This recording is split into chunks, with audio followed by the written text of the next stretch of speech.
Čau! Sveiciens visiem podkāstā klausītājiem un skatītājiem. Šodien man būs pilnīgi jauna pieredze, kur savā podkāstā ciemos būšu es pati. Tāda ir sanāca, ka pirms podkāstiem ar ciemiņiem es izdomāju jums arī mazliet pastāstīt kaut ko no savas pieredzes, no sava darba pieredzes, tāpēc šodien man īsti nebūs neviens intervējumais, neviens, kurš arī ar mani intervēs, bet jā, es jums gribu mazliet pastāstīt savu pieredzi. Tiem, kas mani vēl varbūt nepazīst, es esmu certificētā fitnesa trenere un uzturzinātniece Kristīna Zemdogaviete. Un tūlīt jau apritēs pirmais gads, kopš es strādāju kā fitnesa trenere, bet uzturā es esmu jau gandrīz 10 gadus.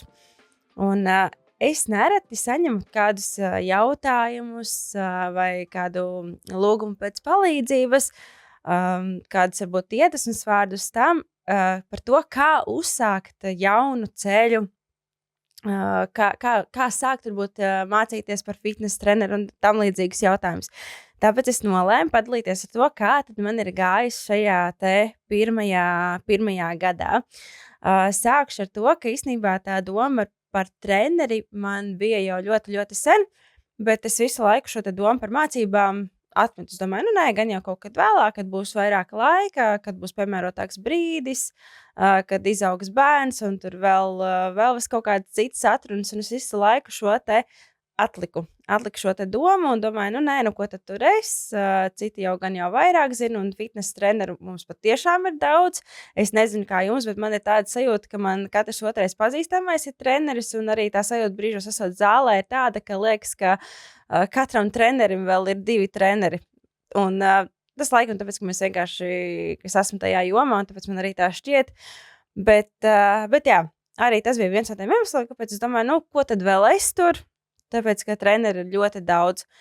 Bet kādā no iepriekšējiem podkāstiem es jau arī stāstu par to, kā tad es pieteicos šiem treneru kursiem, ka tas bija manas dzimšanas dienas vakars, tas bija pēdējais brīdis, kad varēju dabūt kursus par agrā putniņa cenu, un es pieņemu šo te lēmumu, ka es to darīšu. Un es nezināju uz to brīdi, kā es vispār saplānošu laiku, jo es jau biju pilna laika mamma, un es apzinājos to, ka visticamāk es mācīšos pa naktīm, kas arī īstenībā tā arī bija, un kādreiz arī nāca mana vecmāma palīgā, pieskatot bērniņu, bet par to vēl parunāsim. Bet tas, ko es noteikti gribu teikt, ka ja jums ir kaut kāda doma par profesijas maiņu vai sāk kaut ko darīt, kaut ko jaunu, noteikti mēģiniet. Ir cilvēki, kuri ir vairāk tādi plānotāji, viņi vairāk plāno, ko un kā darīt, izplānot, kad tikos es darīšu to, tad es darīšu šito, un man jau ir gatavs plāns. Es atkal esmu pilnīgi citādāks cilvēks, es esmu darītājs. Es sākumā pieņemu lēmumu, un tad es mēģinu izdomāt, kā es to izdarīšu. Un tieši tāpatās bija ar šiem te kursiem. Jā, parasti tās lielākās bailes ir no tiem pirmajiem treniņiem, kā es runāšu ar klientu, kā mēs sāksim treniņu, ko mēs tajā treniņā darīsim un tā tālāk. Protams, vislabākajā variantā, ja jūs paši, man liekas, ka tā tam vajadzētu būt, ka jūs jau paši sportojat, ka jūs jau paši trenējaties. un paši jau esat bijuši zālē vai kurā citā sporta veidā, vai tā būtu skriešana, hokejs, vienalga. Kaut kādai pieredzītai vajadzētu būt, lai jūs vismaz zinat to vidi, kurā jūs gribat nokļūt. Bet tā jau arī visbiežāk ir par treneriem. Vismaz manam pazīstamiem kļūst tie, kas jau paši jau sporto. Es konkrēti vairāk noteikti runāšu par fitnesa treniņiem. Bet jā, sākot ar to, ko tad darīt ar to jauno klientu, tas pirmais jautājums ir par to, kā vispār dabūt tos klientus.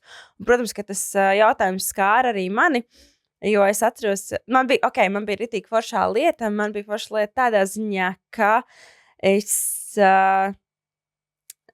jau strādāju uzturā jau kādu laiku, un kādiem klientiem es ieminējos par to, ka starp citu drīz man būs arī fitnesa treneris certifikāts.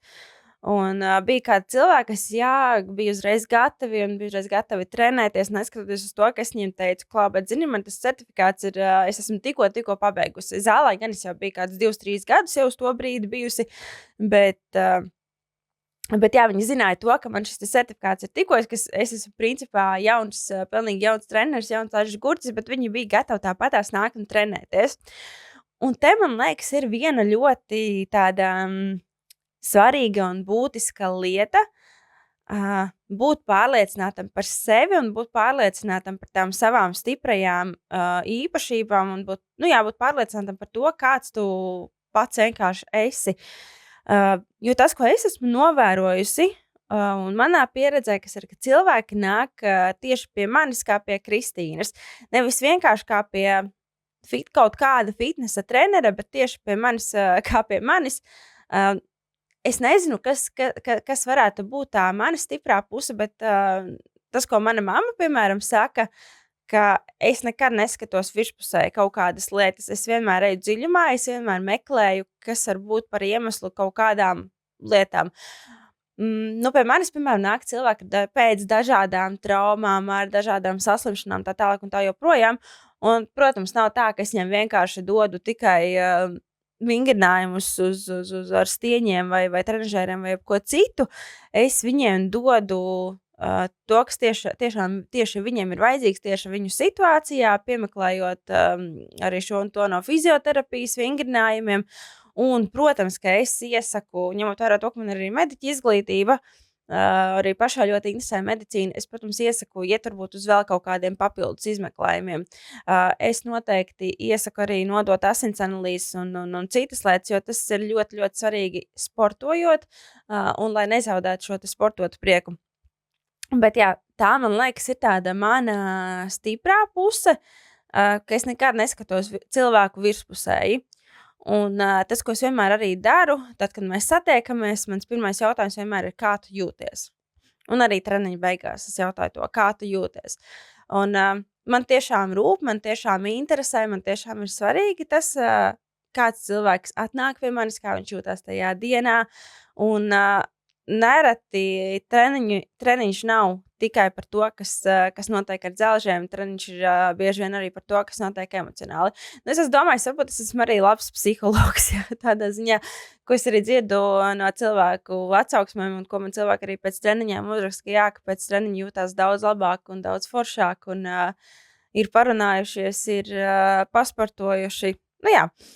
Tā kā mēģiniet saprast, kas ir tās jūsu stiprās puses, kas var to klientu piesaistīt. Mēs dzīvojam sociālo tīklu laikmetā, un noteikti esat arī redzējuši, ka ir ļoti daudz sociālie mēdīji, un arī treneriem ir ļoti daudz visādi Instagram satura un visu kaut kādā. Negaidiet, kad jums tur būs kaut kādi vairāki tūkstoši sekotāji vai jebkas. Es kaut kā ticu, un tas, ko es arī esmu iemācījusies no sava dēla, kad dziedāšanas skolotājs, viņi vienmēr saka, satiksies tie, kam jāsatiekas. Un es šim te arī īstenībā ļoti ticu. Protams, tas nenozīmē, ka jums nav jāpievērš uzmanība tam, kā jūs izskatāties kaut kā sociālajā vidē, kā jūs izskatāties sporta zālē, bet tas ir ļoti otršķirīgi, manuprāt. Protams, ka reklāma strādā un reklamēties vajag, un man liekas, Instagrams un TikToks un viss pārējie sociālajie mēdī ir brīnišķīgas platformas, kuras mēs varam izmantot savā labā, bet, ja tev nav tas Instagrams, tas nenozīmē, ka tu neesi labs treneris vai ka tu nevari sākt trenēt un sākt meklēt savus klientus. Tas, kā es daru, es, protams, lieku gan savus brīvos pieejamos laikus, ik pa laikam izsūtu ēpastus, pastāstu par to, ka es trenēju, pastāstu savu klientu pieredzi, dažādi. Es gan neesmu tas aktīvākais sociālo mediju lietotājs, bet šeit un tad es tur kaut ko ielieku, un iespējams, ka tas noteikti arī ir palīdzējis aizsniegt kādu klientu. Bet centieties runāt, stāstīt par to, ko jūs darāt. Tas pirmais stress un satraukums pilnīgi noteikti ir arī tajā brīdī, kad mums ir šis klients, kad viņš ir atnācis. Un tad ir tas jautājums, ko ar viņu darīt. jā, man tādā ziņā man tiešām ļoti paveicās, un tas man arī kalpoja kā tāds baigais iedrošinājums, ka es no sava treneru certifikācijas eksāmena uzreiz braucu vadīt savu pirmo treniņu, paķēru līdz klientu. Visi mēs bijām pēc pāris minūtēm jau zālē. Principā tikko nokārto eksāmenu, certifikāts gan vēl kā papīra formātā nebija, bet teorētiski visi pārbaudījumi bija nokārtoti, un mēs jau uzreiz braucām uz pirmo treniņu. Te arī ir viena ļoti svarīga lieta. Jums ideālā variantā būtu jāatrod, kā es smējos, savs virstreneris. Jeb treneris, kurš ir ar lielāku pieredzi, kurš jau ilgāk strādā, kuram jūs uzticaties, ar kuru jūs varat droši runāt un kuram jūs varat uzdot jautājumus. Tādā situācijā, kad man ir kaut kādi jautājumi, es vēršos pie savas draudzenes Līvas, un es arī ar viņu konsultējos, es arī viņai jautāju, es viņai prasu, jo viņš šajā jomā ir gluži vienkārši ilgāk, un kaut kur noteikti viņai ir lielāka pieredze nekā man, kas pilnīgi noteikti tā ir. Un, jā, jums vajag atrast kaut kādu savu mentoru. Un, protams, es tā kā viņai saku, klausies, man rītā ir tā kā pirmais klients vai parīt, vienalga. Un es viņam esmu izplānojis šādu te treniņu, kā tev liekas. Viņam ir tādas un tādas problēmas, par to mēs arī citu parunāsim. Kā tev liekas, vai šis tā kā treniņš viņam varētu derēt, ko tu par to domā, lūdzu pakomentē. Protams, mēs izrunājām, viss bija kārtībā, viss bija super, es biju forši saplānojusi un tā. Tā kā, jā, ja jums par kaut ko šaubāties, jums vajadzētu atrast tiešām to savu virstreneri. Es pati mācījos sporta izglītības aģentūrā, un tur mums bija jāgatavo gada plāns, kur vajadzēja, kur tā kā supervīzors, nezinu, kā to citādā, kur darba vadītājs, bija kāds cits treneris, un līdz ar to varbūt tas treneris, pie kura jūs rakstāt šo te gada plānu, viņš arī varbūt pēc tam jūsu atbalsts jūsu darbā. Tā kā to noteikti sameklējiet. Tie var būt arī vairāki treneri, bet tiešām ir ļoti forši, ka ir kāds, kuram jūs varat uzticēties, kuram jūs varat pajautāt. Tā. Protams, mūsdienu laikmetā iegūt informāciju vispār nav problēmas. Ir YouTube, ir tas pats ChatGPT, bet, kad tev pretī ir dzīvs cilvēks, kurš ir ar savu pieredzi, kurš ir ar savu domāšanu, tas ir daudz vērtīgāk. Protams, ir ok, ka jums var atšķirties kaut kādi viedokļi, var atšķirties kaut kādas domas, jūs diskutējat, un tas ir pilnīgi ok. Tā, nākamā lieta, jā, tātad jums atnāk šis te jaunais klients, es noteikti ieteiktu pirms tam sagatavot treniņu, attiecīgi iesildošā daļa, pamatdaļa, atsildīšanās. Bet, lai jums, piemēram, tas pirmais treniņš ietu jau raitāk, es pati esmu sagatavojusi anketiņu, kuru es izsūtu jaunajiem klientiem. Un tajā anketā ir daudz un dažādi jautājumi, kurus es uzdodu gan par veselību, gan par lietotajiem medikamentiem, dažādām saslimšanām, iepriekšējo pieredzi, kāds vispār ir mērķis. Ja tev ir interesi par šo anketiņu, tev viņu var nosūtīt, lūdzu, uzraksti man komentārā Instagramā vai kaut kur. Es tev viņu aizsūtīšu, noteikti tu vari viņu droši lietot. Šī te anketa mums dod kaut kādu ieskatu par un ap cilvēku, kas ir ļoti svarīgi. Mēs nevaram vienkārši tā, pie mums atnāk cilvēks, neko par viņu nezinot, sākt viņu trenēt. Pilnīgi noteikti nē. Mums ir jāsāk ar to, ka mēs ievācam anamnēzi, jeb šo te gan slimību vēsturi, sporta vēsturi un tā tālāk un tā joprojām. Un tad tajā pirmajā reizē mēs šo te anketiņu pārunājam. Pilnīgi noteikti vajag pārunāt, tāpēc, ka tad, kad cilvēks pilda šo anketu, bieži vien kaut kādas lietas aizmirstās. Un tad sākās, man cilvēks redzīmies, ka viņam nav absolūti nekādu saslimšanu, nekas. Tad sākam pildīt kaut kādu vingrinājumu, pēkšņi atceras, man vispār bija trūce mugurā, kas ir diezgan nopietni. Man tur bija, lausts celis, piemēram, vienalga. Protams, ka tas viss ietekmē to, kā es cilvēkam plānošu treniņu. Ja? Līdz ar to tā ir jūsu atbildība, ka jūs esat izaukuši maksimāli daudz informācijas no šiem cilvēkiem. Protams, tāpat tās kaut kādas lietas aizmirstās. Jā, arī otrajā pusē cilvēks pats ir atbildīgs par savu veselību, bet jūsu uzdevums ir pajautāt. Cik viņš jums atklāja, tas jau, protams, ir tā cilvēka atbildība. Bet jā, tā kā esiet droši par to, ka jūs esat izdarījuši maksimāli visu, lai šis te treniņš būtu maksimāli drošs. Jā, un par tālāko, par to klientu piesaisti, tas, ko es tiešām esmu novērojusi, ka man atnāk cilvēki, kuri kaut kur mani ir vai redzējuši, vai mēs esam, tagad nesen man uzrakstīja viena meitene, kura nāca pie manis strādāt manā darba vietā. Un tas bija pirms kaut kādiem 10 gadiem, kad es strādāju tajā darbiņā, bet viņa man atcerējās. Viņa teica, cik forši, tur beidzot kāds pazīstams cilvēks, kas strādā par treneri, es gribu nākt trenēties. Ja? Līdz ar to, nu jā, esiet tādi, kādi jūs esat, un tās stiprās puses jau atradīsies. Un tas ir līdzīgi kā visādās draudzībās, attiecībās, kaut kur saklikšķi, un tad arī noteikti. Bet nebaidieties no tā, ka, piemēram, jā, arī man ir bijuši gadījumi, kad cilvēks, piemēram, atnāk 2 reizes, un viņam tā kā pietiek, un viņš vairs nenāk uz privātajiem treniņiem. Varbūt kaut kas nenoklikšķēja, varbūt kaut kas nesagāja. Trenēja arī viena meitene, bet viņa pateica, ka, piemēram, viņai zāle tomēr nepatīk, tā nav viņas vide, viņa tur nejūtas forši, un arī tas ir ok. Nepārdzīvot, ja ar kādu klientu jums nav noklikšķējis, ar kādu klientu nav izdevies izveidot saikni. Tas ir normāli. Kā es saku, katram cilvēkam ir savs treneris, un tieši tāpat arī uzturēs, nesatraucos, ja visi klienti nav manējie. Un tāpat es arī neuztraucos par to, ka kāds klients vai aiziet pie manis draudzenes trenēties. Ja? Tas viss ir normāli. Ar kādu mums sakrīt ķīmija, ar kādu nesakrīt, un tas ir pilnīgi ok. Un ir ok, jā, ja jums nesagāja. Un dažreiz ir tā, kas man šajā darbā īstenībā ļoti, ļoti, ļoti patīk. Man ir bijušas situācijas, ka man liekas, ka es nekādi nevaru atrast to saikni ar klientu, es nevaru atrast to pieeju, bet izrādās, ka mums vienkārši vajadzēs vairāk laika, lai mēs iedraudzētos. Jā, un īstenībā tā arī tāda interesanta robeža tēma, es pat nezinu, kā to nosaukt. Ka tu ar tiem klientiem tomēr sadraudzējies kaut kādā brīdī, un kā tomēr saglabāt to, ka tu esi treneris un viņš ir klients, tos arī vēl mācos.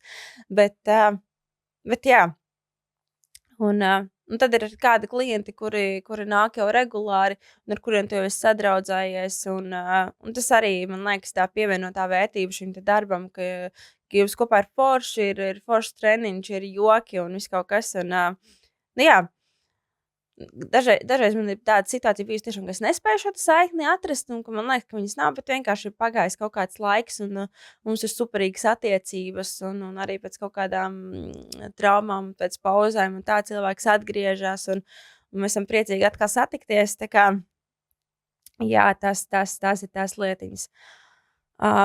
Īstenībā, jā, arī es te ļoti par daudzām tēmām gribu paspēt izrunāt. Viena lieta, kas man īstenībā, ko es arī iemācījos no savas virstreneres, man bija situācija, kad klientei pēc kaut kādiem treniņiem parādījās sāpes, bet tur, protams, bija jau kaut kādi hroniski procesi, un sazinu, kā būtu bijis, ja tas cilvēks nebūtu vispār neko darījis. Protams, ka kārtējo reizi es skatos visu anamnēzi, pielāgoju slodzi, skatos, ko var darīt, ko nevar darīt, kādas modifikācijas vingrinājumiem izvēlēties un tā tālāk un tā joprojām, bet no kaut kādām traumām un problēmām nav pasargāts neviens. Īpaši, ja kaut kādas traumas jau ir bijušas. Un es atceros, ka viņa man raksta tur 2-3 dienas pēc tam, ka viņa nebūs uz treniņu, jo, diemžēl, šī trauma atkal ir parādījusies un ir sāpes mugurā, tas varbūt bija muguras problēmas, ir sāpes mugurā un tā. Un es šajā ziņā esmu ļoti atbildīga, un, protams, ka es analizēju, kas tajā treniņā varēja nebūt tā, ko es varbūt izdarīju nepareizi, vai kurus varbūt es iedevusi vai pa daudz, un visādi jautājumi, protams, ka es meklēju un skatos, kur varēja būt mana vaina. Bet viena ļoti svarīga lieta, ko man mana draudzene pateica, ir tas, ka es to cilvēku redzu stundu.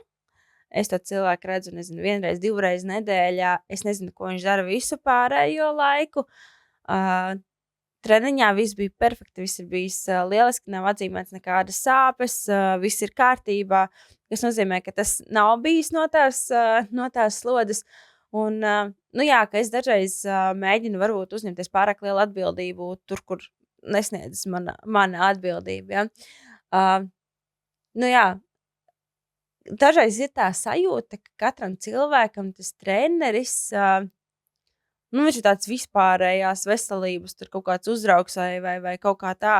Dažreiz smējos, ka tu kā treneris esi gan tur psihologs, uzturspeciālists, ģimenes ārsts, filmētājs, un tā tālāk, un tā joprojām tiešām ļoti daudz profesijas mums kā treneriem sanāk uzņemties, bet, nu jā, mēs esam atbildīgi tiešām par to slodzi, kādu mēs dodam, par vingrinājumu izvēli, par modifikācijām un visu, bet mēs to klientu redzam tik, cik mēs redzam. Un mēs ļoti daudz ko neredzam. Mēs nestāvam pie viņa mājās, neredzam viņa pārējos kaut kādus, varbūt arī treniņus. Un bieži vien, piemēram, pie manis nāk arī skrējēji tieši uz spēka darbu. Un līdz ar to ir ļoti daudz lietas, ko mēs nezinām. Bet noteikti ir forši sniegt šo te atbalstu, sniegt palīdzību savas kompetences ietvaros, ieteikt varbūt kādus citus speciālistus, un tā tas ir pilnīgi normāli, un tā tam vajadzētu, manuprāt, būt. Nevis ārnoties ir pats galā ar to savu traumu, bet jā, tā kā nejusties kā pašiem svarīgākiem, ko bieži vien varbūt es arī gribu justies un gribu uzņemties par visu atbildību. Bet, nu jā, tas man arī bija tāda pieredze, ko es arī ļoti pārdzīvoju. Bet, nu, ja mēs ar klientu esam atpakaļ sporta zālē, kas ir arī atkal tāda ritīgi foršā sajūta, atkal satikties, atgriezties, lēnām atkal virzīt atpakaļ veselāku un foršāku sevi. Bet, jā, protams, ka es pārdzīvoju. Un tas arī ir pilnīgi normāli. Tad vēl viena reize, kas man bija tāda, pat nepatīkama, bet arī ko ņemt vērā. Mācieties sporta medicīnu, izglītojoties vispār par medicīnu. Tas jums noderēs jebkurā brīdī, gan pašiem ikdienā, gan arī darbā ar klientiem, ar sportistiem. Jo man pašai medicīniskā izglītība, kas man ir vairākas reizes palīdzējusi. Un man vienreiz bija situācija, ka klientam bija hipoglikēmijas epizode. Un jā, ar visiem klasiskajiem hipoglikēmijas simptomiem. Un es spēju tā kā saglabāt mieru arī tajā situācijā. Zināju, ko darīt, aizskrēju pēc skoliņas, apsēdināju, vēsa telpa un tā tālāk un tā joprojām. Protams, jautājums, kāpēc tā notika, klients tika aizsūtīts arī uz tālākiem izmeklējumiem un vispār, viņš to izdara, tā jau ir viņa atbildība, bet jā, tādā situācijā vienkārši, lai jums nav stress, palasiet par to, kas var treniņu ietekmē notikt, ja jums ir sporta medicīnas kurs, noteikti tiešām mācieties to pirmo palīdzību, ik pa laikam atkārtojiet, ja? Tās ir tās lietas, kas jums var noderēt un kas jums dos lielāku pārliecību arī par savu darbu. Tiem, kas varbūt arī sāk mācīties, kas plāno šo te profesiju, man īstenībā vienalga par kādu profesiju iet runa, tā varbūt arī jebkura cita profesija. Tas, kas manā pieredzē, piemēram, bija tas, ka atcijājās kaut kāda cilvēka manā dzīvē, un arī tas ir ok, bet tajā pašā laikā jūs atradīsiet daudzus jaunus cilvēkus. Tā arī ir viena lieta, ar kuru vajag rēķināties, ar kuru lietas tā var vienkārši būt un pieņemt, no ok. Kādam varbūt nepatiks, ka jūs darat to vai darat šito, bet pats galvenais ir tā kā just to pārliecību, ka jūs esat pareizajā vietā un ka jūs gribat to darīt un ka jums sanāk un jums sanāks. Un šajā darbā, man liekas, ir ļoti, ļoti daudz tādi gandarījuma brīži un foršas sajūtas, īpaši, ka tu redzi, piemēram, dažreiz man ir tā zālē, ka es trenēju kādu klientu un redzu, ka kāds no maniem klientiem atnāk un es tā uz viņiem no malas paskatos un redzu, cik forši viņi izskatās, kāda viņai ir forma. Protams, tas ir tas, ko viņa pati ir izdarījusi, jā, ka viņa tur strādā un trenējās un regulāri nāk uz treniņiem un tiešām pilda šīs treniņu programmas, bet es tur redzu kaut kāds arī sava darba augus, redzu, ka jā, ka tie izvēlētie vingrinājumi bijuši pareizi, tā treniņu plānošana arī ir pareiza un ka cilvēks tiešām izskatās superīgi un izskatās labi un tad ir tāds prieks par savu tādu darbu. Protams, tas te ir runa tikai par fizisko, jā, noteikti arī veselība ir lieliskāka. Un, jā, ļoti daudz lietas ir tā kā mainās, un arī emocionāli cilvēks jūtas labāk. Tas ir tas, protams, finansiālais aspekts, jā, ka tas ir darbs, kurš ienes arī naudiņu. Tas arī ir ļoti forši, bet forši ir arī tās lietas, kas nemaksā naudu. Un, protams, arī tas prieks, ko tu redzēji arī klientu acīs, ka jā, ka viņš tur, es tur sāku šo te vingrināt, nezinu, ar 2 kilogramu kantelēm, tagad es jau varu ar 8. Un arī tas prieks un tā pārliecība arī pašiem par sevi, ka viņi var vairāk, ka viņi spēj vairāk. Tas man liekas ļoti, ļoti iedvesmojoši un ļoti forši. Un arī tas, ka man klienti dažreiz arī pēc treniņiem uzrakstīja, ka viņi tur jūtās labāk nekā tad, kad pirms viņi atnāca, jā, kad aizgāja tādu labāku noskaņojumu. Jā. Jā, tas sākums var būt grūtāks, viņš noteikti būs grūtāks, par to nevajag baidīties, bet vajag būt tiešām atbildīgiem un mācīties kārtīgi, neatkarīgi no tā, vai tie ir kursi, vai tas ir bakalaurs vai, nezinu, sporta maģistrs jau, jā. Jūs mācīsieties visu laiku. Tie kursi īstenībā par C kategorijas kursiem, ko es arī pat esmu pabeigusi, esmu dzirdējusi ļoti, ļoti daudz, ko man šausmīgi nepatīk, kad ir treneri, kas tā kā, tur C kategorijā jau tur neko neiemāca. Nē, iemāca gan, īpaši, ja jūs paši mācāties. Es saku, es aizgāju uz kursiem pēc bakalaura, pēc maģistra. Es biju anatomiju mācījusies 2, ja ne 3 reizes. Nē, es 3. reizi mācījos anatomiju. Fizioloģiju atkal 3. reizi. Kaut kādi vēl priekšmeti, kas man bija atkārtojis, kuriem it kā es varēju palūgt, lai man ielaika automātu, jo pat cik man tie kursi ir, tur kredītpunkti ir, viss tā kā nav vajadzīgs, bet es pieņēmu lēmumu, ka nē, es iešu tāpat cauri, es kārtošu tāpat tos eksāmenus, es gribu, un, es tā kā, es uzskatu sev par gudru meiteni, un es ļoti daudz ko arī atceros, bet tāpat tās bija daudz jaunu lietu, daudz ko var iemācīties, un tā mācīšanās viņa jau turpinās visu laiku, tā kā ejiet uz kursiem, mācīties arī no citiem treneriem, ņemiet visādus papildu kursus, lasiet grāmatas, lasiet pētījumus, jo vairāk informācijas jums būs, jo vairāk jums izkristalizēsies tās jūsu pārliecības, un jo drošāk jūs jūtiesieties darbā ar klientiem arī, ja? Jā, nebaidīties par to, ka jūs esat pilnīgi jauns treneris, tas nekas. Bieži vien es dzirdu, ka, piemēram, arī tu negribi iet pie rezidentiem ārstēties un vēl vis kaut ko, bet kāpēc nē? Tie cilvēki ir pilnīgi jaunu skatījumu, ar jaunu tādu arī, es gribētu ticēt ar entuziasmu arī, un nav slikti, bet es esmu tiešām arī ļoti pateicīga katram savam klientam, kurš man uzticās un kurš nāk pie manis regulāri, kur trenējās attālināt. Tas ir tiešām ļoti, ļoti forši zināt, ka tev uzticās, ka tevi novērtē un ka pie tevis nāk kā pie tevis. Un jā, jūs mācīsieties arī procesa laikā. Protams, ka jūs mācīsieties procesa laikā no katra cilvēka, no katras situācijas jūs iemācīsieties un iegūsiet kaut ko pilnīgi jaunu. Un tas arī ir, man liekas, tas foršais. Un tiešām nebaidīties tā kā pamēģināt. Kas ir sliktākais, kas var notikt, jūs aiziet izmācīties un nezinu, nepiesakās neviens klients. Jūs varat būt treneris pats sev. Ar tām zināšanām, ar to zināšanu bāzi. Man liekas, mācoties šādu profesiju, tu būsi ieguvējis jebkurā gadījumā. Labi, pat ja tas nebūs tev kā apmaksāts darbs, to ar tām zināšanām tu varēsi palīdzēt pats sev, kas, man liekas, ir arī ļoti forši. Un ļoti daudz arī tieši tāpēc arī iet mācīties, lai dabūtu šīs zināšanas paši sev. Un pēc tam ir kādi, kas tomēr izdomā, ka kārto šo certifikāciju arī. Jā, īstenībā es varbūt nepastāstīju par pašu mācību procesu, bet jā, man drīz nāk jau viesis, tā kā man būs jāpēc šis te monologs. Bet, jā, noteikti tās pāris lietas, kas ir tiešām varbūt nekoncentrēties uz to, ka gaidīsim tur ideālo brīdi, ideālos apstākļus, vai tur ideālo Instagram profilu, 10,000 sekotāju un tā tālāk, bet tiešām pamazām sākt darīt. turpināt mācīties, turpināt visu laiku pilnveidoties, ņemt visādus kursus, kas mums, starp citu, arī nokārtojot šo certifikātu 5 gadu laikā ir jāsakrāj kredītpunkti.